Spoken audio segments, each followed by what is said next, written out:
नमस्कार, सत श्री अकाल, राम राम, सा खम्मा गणी, वणक्कम, प्रणाम। आप सभी का ऑल्टरनेट मीडिया में फिर से स्वागत है।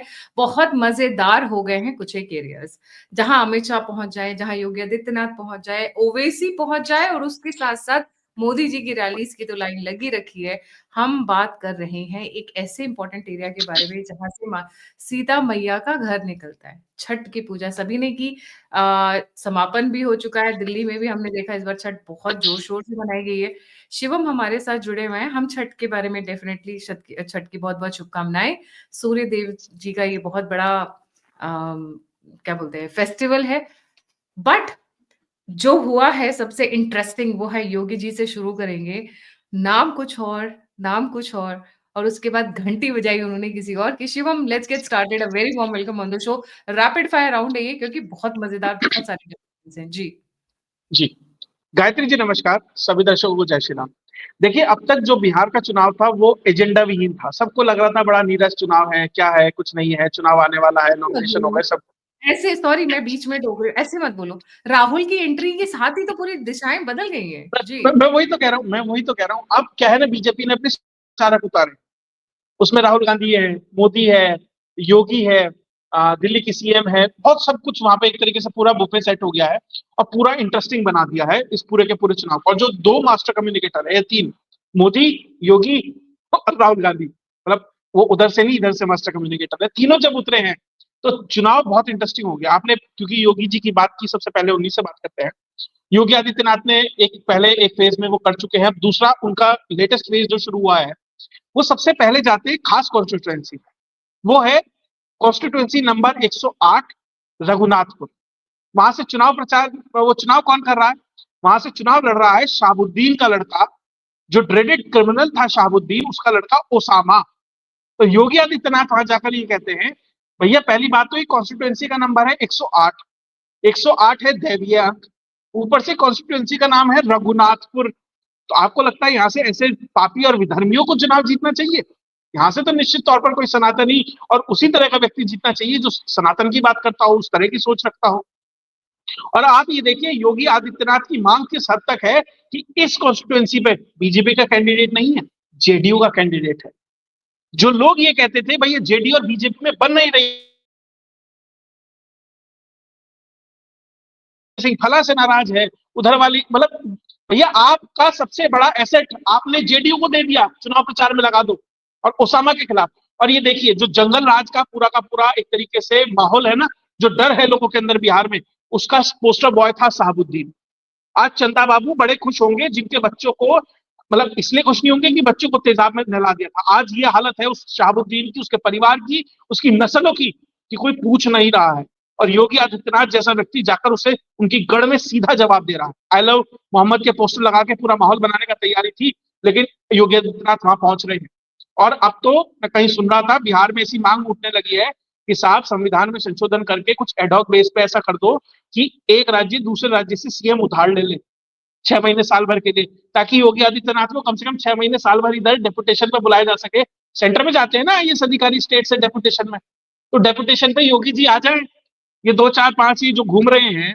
और योगी आदित्यनाथ ने बहुत महत्वपूर्ण चीज बात कही वहां, कि भैया हमारे यहाँ तो माफिया को पकड़ते हैं, जहां उसे पहुंचाना होता है वहां पहुंचाते हैं, उसकी जमीन लेते हैं, उस पर फ्लैट बनाते हैं, और मैं अपने हाथों से गरीबों को वो चाबियां गिफ्ट करता हूँ। और यहाँ पे भी यही मॉडल होना चाहिए। तो आप ये देखिए, जो अब तक तो ये था ना कि ऐसा तो थिन नहीं ये मार्जिन से। कहीं ऐसा जी तो नहीं इसी मॉडल को फॉलो करते-करते कल एक एनकाउंटर हुआ है बिहार में अगर आपने सुना हो तो? जी, देखिए अभी तो खैर क्या है, इलेक्शन कमीशन के हाथ में है सब कुछ, तो अभी तो उस हिसाब से देखना चाहिए।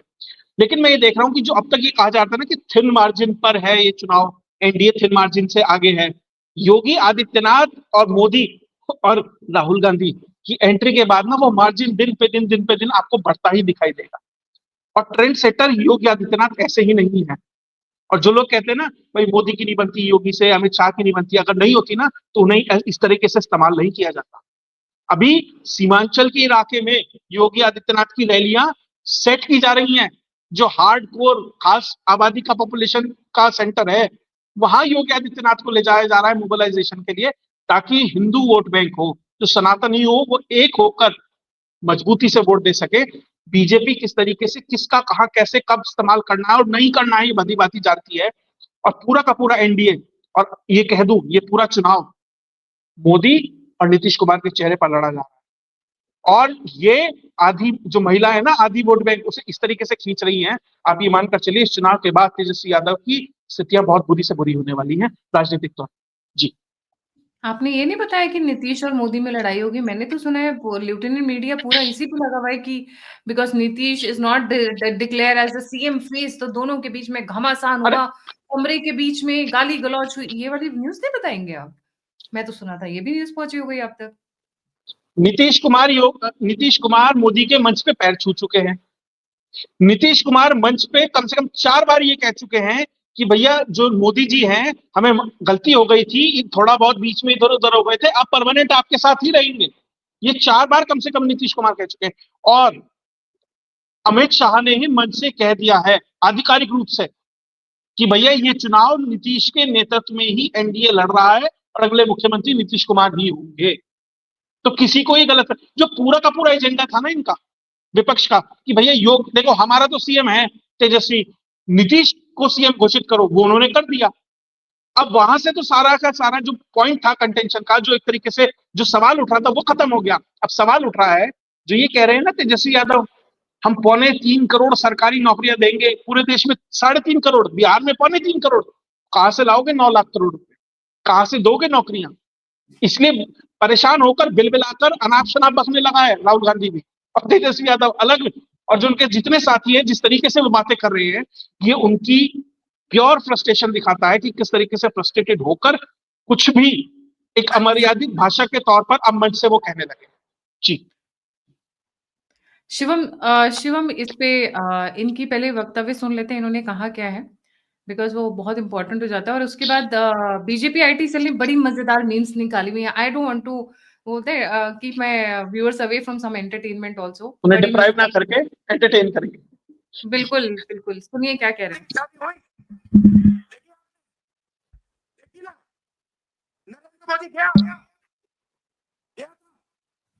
आवाज नहीं आ रही। अच्छा, मैं यहाँ पे प्ले करती हूँ, आई होप कि कॉपीराइट ना हो। नहीं, किसी का उस पर वो नहीं है, लोगो वगैरह नहीं। समझिए, नरेंद्र मोदी जी उनका औजार है। आप मत सोचिए कि नरेंद्र से पूछना चाहता हूं, अंबानी की शादी हुई देखिए आपने? सॉरी,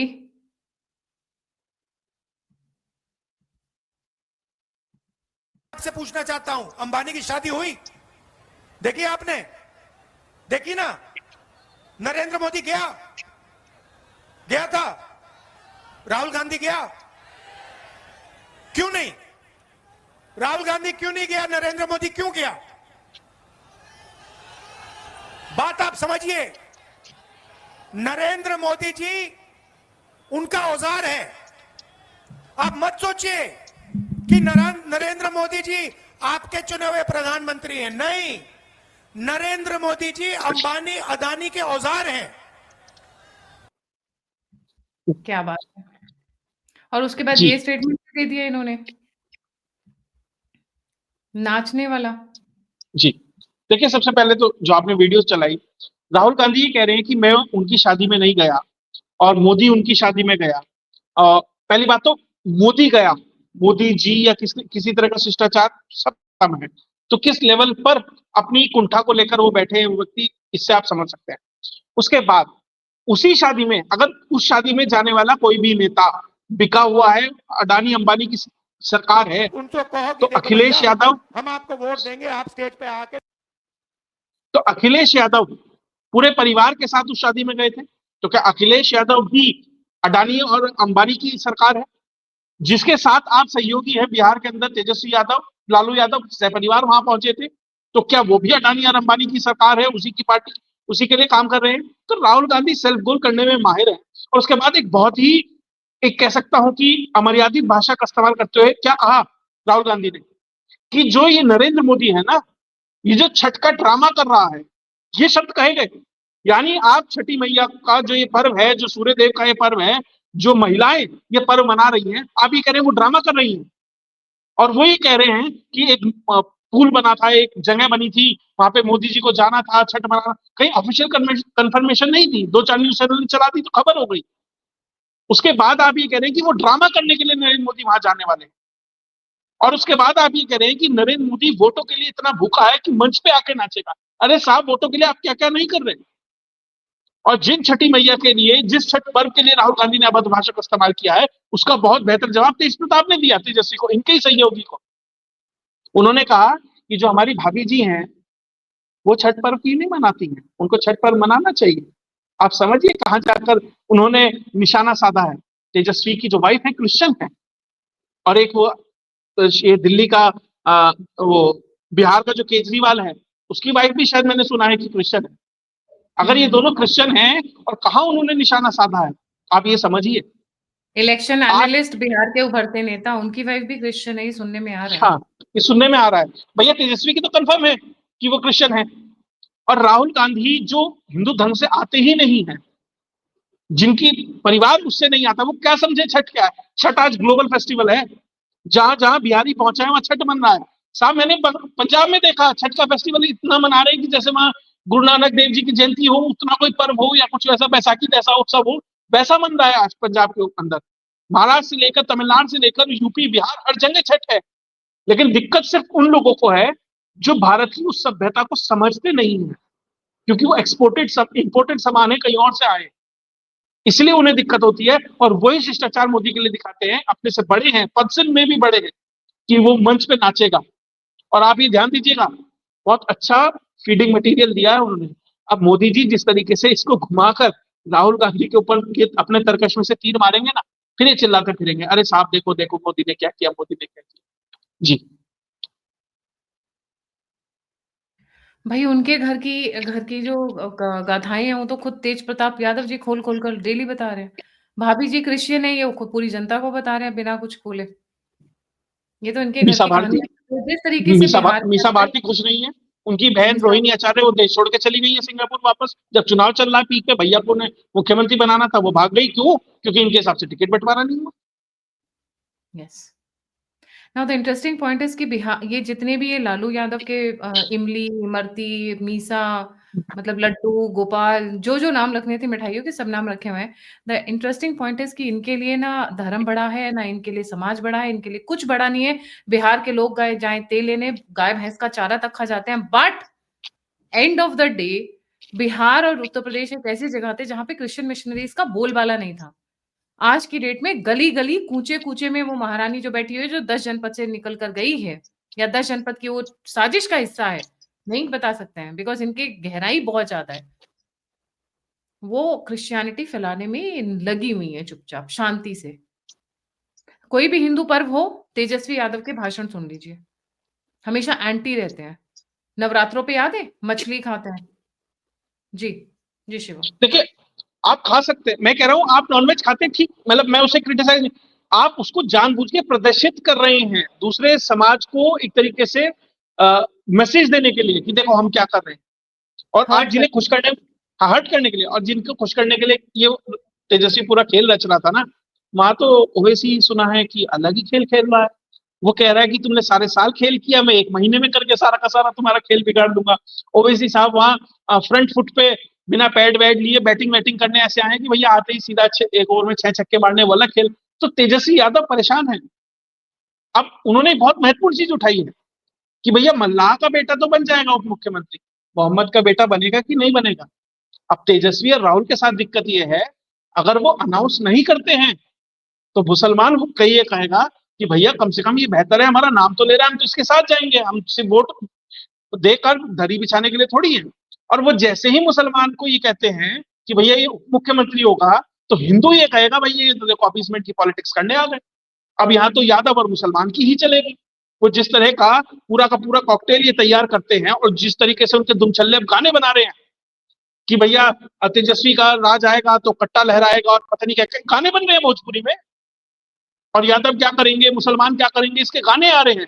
वो डर के कारण अब जो बड़ा एक बहुसंख्यक समाज है, वही कह रहा है यार ये तो फिर प्री 2005 आ जाएगा। वो सारे फिर क्यों? भागने शुरू हो गए हैं। वक़्फ़ को लेकर नहीं डरा रखा है कि जैसे ही ये इनका राज आएगा, सारी वक़्फ़ की प्रॉपर्टीज़ उनको वापस दी जाएँगी। इनफैक्ट तो, ये इनको दिया तो जाएगा, वो अगर उनको दिया नहीं जाएगा। ये गायत्री जी, स्टार्ट हो गया है। अगर ये बयान नहीं देंगे तो पता कैसे लगेगा 9वीं फेल है? भैया सेंटर का कानून है, तुम कैसे कर दोगे स्टेट में? कोई सवाल पूछे, भैया तुम कैसे कर दोगे, तुम 2-2.5 करोड़ नौकरी कैसे दोगे, नहीं 20 महीने बाद पता लगेगा। उसने ना 2-3 चीज रट ली है तेजस्वी ने। पहले वो कह रहा था ब्लूप्रिंट ब्लूप्रिंट ब्लूप्रिंट, एक वो शब्द था। अब एक नया 1-2 इंग्लिश के 4 शब्द सुन लिए हैं, वो रोज एक नया शब्द बोल देता है। ये दिखाने के लिए मैं बहुत पढ़ा लिखा हूं।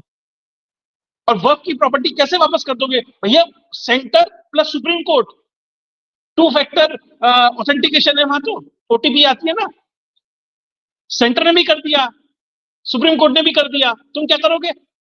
हाँ, सुप्रीम कोर्ट एक काम और कर सकता है, तुम्हारे पिताजी को वापस भेज सकता है जहां से आए, ज्यादा 3-5 करोगे, और उसके बाद तुम भी जा सकते हो।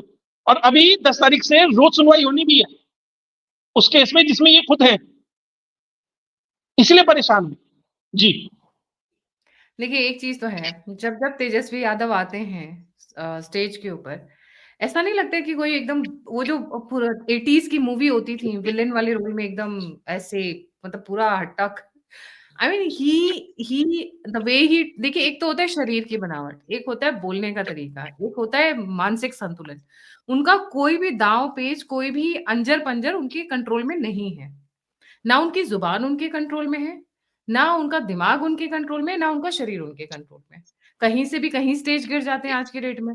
बिहार में इलेक्शन की रैलीज हो रही है और स्टेज रोज गिर रहे हैं। Anyways, moving on to the next one. ये एक बहुत बड़ी डेवलपमेंट आई है शिवम, अमित शाह जी की एंट्री हो चुकी है। और अमित शाह जी ने जो एंट्री की है, वो क्योंकि होम मिनिस्टर है तो वो उसी के हिसाब से खेलते हैं।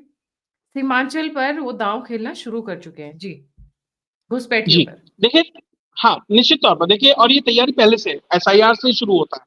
आप एसआईआर में लगभग 70 लाख बोगस वोट निकालते हैं। और सीमांचल में जिस तरीके से कि भैया जो घुसपैठी है उनके ऊपर कार्रवाई होगी, देखिए अब सरकार निश्चित तौर पर सीरियस है घुसपैठियों के ऊपर। जिस तरीके से बांग्लादेश बॉर्डर पर रोज कुछ 100 लोग धकिया रहे हैं, उधर की साइड उधर धक्का दिया जा रहा है, उसकी जानकारी आती नहीं है, लेकिन रोजाना कार्यक्रम है। और जो बीबीजी वाले हैं, बांग्लादेश बॉर्डर गार्ड वाले, वो कुछ कर भी नहीं पाते। वो कार्यक्रम बहुत अच्छी तरीके से चल रहा है। और आज भी एक फेक पासपोर्ट और उसका एक बड़ा स्पायरिंग आज भी बस्ट हुआ है। तो अमित शाह अपने काम में धीरे से बहुत अच्छे तरीके से लगे हुए हैं। और अब और राज्य में भी एसआईआर आने वाला है, वहां पर भी ऐसा ही होगा। और बंगाल में तो कहा जा रहा है कि 1.5 से 2 करोड़ वोट तक कट सकते हैं।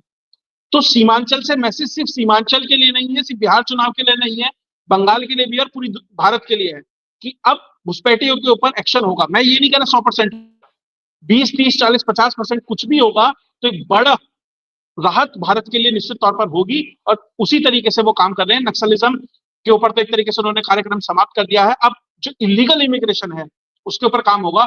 और सीमांचल उसका एक हब है। जिस तरीके से पॉपुलेशन वहां किशनगंज जैसे जिलों में 70% से ऊपर पहुंच गई है, ये निश्चित तौर पर बहुत ही एक तरीके से संवेदनशील मुद्दा है, क्योंकि बॉर्डर स्टेट्स हैं, बंगाल से भी लगता है, नेपाल से भी लगता है, तो पूरा रीजन एक संवेदनशील हो जाता है और वहां से बयान देना इंपॉर्टेंट है जी।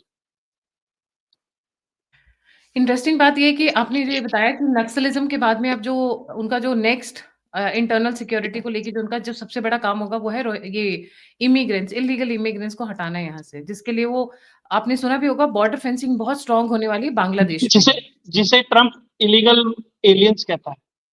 इलीगल एलियंस कहता है। बांग्लादेश बॉर्डर पे काफी स्ट्रांग फेंसिंग की बात चल रही है, वहां पे लेटेस्ट टेक्नोलॉजीज लगाकर फेंसिंग की जाएगी। इस पे भी किसी भी टाइम ये प्रोजेक्ट लॉन्च हो सकता है, but it's almost on the नहीं फाइनलाइजेशन। नहीं नहीं, बॉर्डर पे ऑलरेडी जो फेंसिंग लग रही है with sensors, with AI cameras, वो ऑलरेडी लग रही है। जो यूपी जो पाकिस्तान वाला बॉर्डर है उस पर ऑलरेडी है वो संवेदनशील इलाकों में। और बंगाल में भी उसी तरीके से हो रहा है, इसीलिए मैसिव एक्सरसाइज है, इसलिए इतना बड़ा खर्चा हो रहा है। सिर्फ तार नहीं खींचना है, आपको सेंसर्स भी लगाने हैं, एक चीज एआई आपने कैमरास, और बहुत सुनी कुछ है। होगी, क्योंकि आप और मैं काफी डाइवर्स पढ़ते हैं, एक चीज आपने और सुनी होगी कि एंट्री और एग्जिट पॉइंट पे बांग्लादेश के बहुत सारे लोग शायद आते जाते हैं, they come and go every day. वहां पर वो फुटप्रिंट्स फुटप्रिंट्स मतलब व्हाट डू यू से, मतलब जैसे आपका थंब हो गया, रेटिना की चेकिंग हो गया, ये हम बायोमेट्रिक्स। बायोमेट्रिक्स भी लगाने की बात चल रही है। ये बहुत ही सिक्योर करने की कोशिश करें बांग्लादेश बॉर्डर को, because we know the kind of threat that is coming from Bangladesh. Anyway, वापस आते हैं। अमित शाह जी ने, एक देखा जाए तो बिहार की जो सबसे बड़ी सौगात होगी आगे आने वाले सालों में, that is SIR, illegal immigrants को निकालना उसके through. So this will be a biggest gift coming from Bihar. Election का रिजल्ट किधर भी जाए, बट एसआईआर हो चुका है वहां देखिए पे। नहीं, ये अमित शाह से बड़ा गिफ्ट इस देश के लिए एसआईआर जो है ना, ये राहुल गांधी इन कंपनी का है। ये हल्ला भी ना मचाते ना हमें, भैया एसआईआर अब पहली बार तो हो नहीं रहा, पता नहीं कब से होता आ रहा है, हमें पहली बार पता लगा एसआईआर भी कुछ होता है। राहुल गांधी और तेजस्वी यादव का धन्यवाद है कि उन्होंने हमें बता दिया एसआईआर होता है, और एक प्रिटेक्स तैयार कर दिया उस इलेक्शन वैसे कमीशन के लिए। भाई ये हल्ला ना मचाते, ये हल्ला ना मचाते, पब्लिक को किस पता ना बात पे लगता भी किस बात पे हल्ला एसआईआर क्यों, मचाई? एसआईआर क्यों हो रहा है। अच्छा, भैया 2005 में भी हुआ, बंगाल में भी हुआ, चीन में भी हुआ, उससे बंगाल हर जगह होता रहता है। अब इन्होंने हल्ला मचाया, पब्लिक को पता लगा, पब्लिक पूछने लगी, अब पब्लिक कहने लगी भैया ये तो सारे देश में होना चाहिए। अब इलेक्शन कमीशन को मौका मिल गया, उसने पूरे देश में एसआईआर की लॉन्च करने की घोषणा कर दी। अब कैसे पीछे आ बैल हटेंगे। आ बैल मुझे मार। बस जो बस बस बस, जी आप बैल मुझे मारनी, बैल में जाके खुद ही लग गए, खुद ही घुस गए, जाके बैल में घुस गए। जी। वैसे भी मोदी और शाह इस मामले में बड़े तेज है। जहां आपने उनको मौका दिया वहां वो आपका पूरा डाइसेक्शन करके रख देते। और उन्हें और पता था, उन्हें पता था इस ट्रैप में ये लोग फंसेंगे, और वही हुआ। तू डाल डाल तो मैं बात बात। और क्या न्यूज़ आ रही है बिहार इलेक्शंस को लेके? काफ़ी नंबर्स आ चुके हैं, एग्ज़िट पोल आ चुके हैं। मुझे अब मतलब ठीक है, नहीं वी नो देखिए, एग्जिट पोल और देखिए, एग्जिट पोल और नंबर पे तो नहीं मैं कहूंगा, मैं ये कहूंगा जो एनडीए का हाउस है वो फिलहाल इंटैक्ट लग रहा। जो एलजेपी और जेडीयू में जिस तरह की एक तरीके से प्रतिद्वंदिता रहती है हमेशा, इस बार वो बेहतर कोऑर्डिनेशन के साथ काम कर रहे हैं। बीजेपी जेडीयू अच्छी तरीके से काम कर रहे हैं।